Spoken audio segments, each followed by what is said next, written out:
घर ती घर असतंय मस्त आरामदायक. हा जराशी बाहेर कुठं गेलं ना त्याची पियासारी होती बघा. मी नुसती म्हणजे असं मला कसं की लयच कणारून गेल्यासारखंच होतं आहे. असं म्हणजे सैनच होत नाही मला. बाहेरचं वातावरण सूट होत नाही मला. थकून गेल्यावर होतं आहे लई. म्हणजे घरी आलं की नुसती कसं आळशी अजूनच जाते मग मी. असं होतं आहे. आता असं बेजारी झाल्यासारखंच होतं आहे कसं काय की. कधी बाहेरच जात नाही किंवा कधी घराच्या बाहेरच नसते मी. घरातच असते. घर लाव गप्पा गोष्टी आपल्या घरातूनच चलत येतात सगळ्या. पण असं एमर्जन्सीला जावं लागतंय बाहेर. मग बाहेर गेलं कधी की मग वदवत झाल्यासारखी होती या. तर लय तिकडं ह्यानं जावं लागतंय. लय वेगळंच आहे ते. आपल्याला नाही सवय. लोकलनं जायचं असतंय.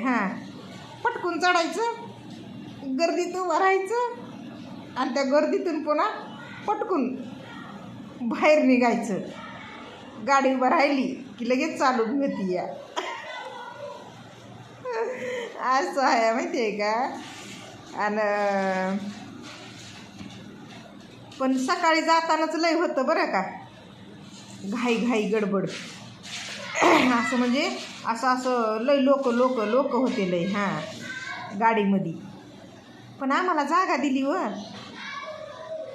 त्या सीटावरलं माणूस उठलं आणि पण आम्हाला ना आधी विचारलं तुम्हाला कुठं जायचं आहे.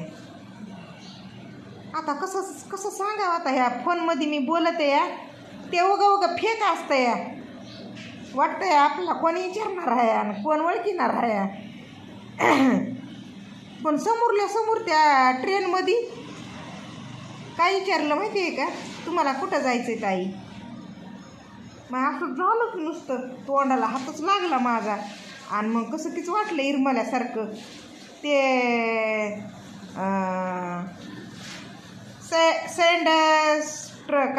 ते काहीतरी नाव आहे.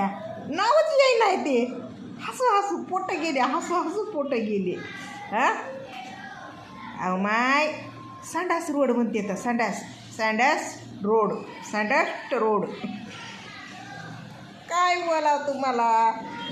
यायना जायना शिक्यात बोचा महिना म्हणल्यावर झालं का. मग ते ना आम्हाला जागा दिली. म्हणले उठा तुम्ही. त्या दुसऱ्या मित्र असेल त्यांचा बसू द्या म्हणले. आम्हा दोघीला दिली जागा. मग असं झालं. आणि तिकडून येताना गाडी मोकळीच होती. बोलायच्या रागामध्ये व्हिडिओ मोठा होत आहे आणि पुन्हा अपलोड होत नाही. कसला आहे बघा मग.